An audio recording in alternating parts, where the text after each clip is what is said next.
Көкжиек күн сәулесін таратқанда, бақыт бар көрінбейді нәрәк таңда.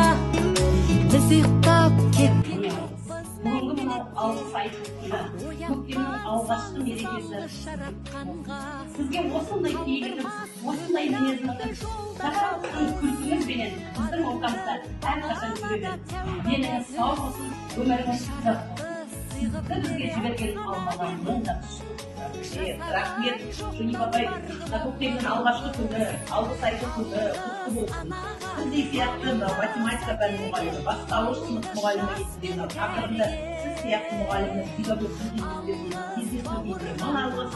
Сізді де Алла сіздің жасыңызға жеткізіп, зейнеттің зейнеті көрейік. Алғыс айту күні құтты болсын. Сізге де көкжиек күн сәулесін таратқанда, бақыт бар көрінбейді нәрәк таңда. Біз ұйықтап кеткен жоқпыз мәңгілікке, оятқан сансыз алғыс жаратқанға. Қалдырмас өмір атты жолда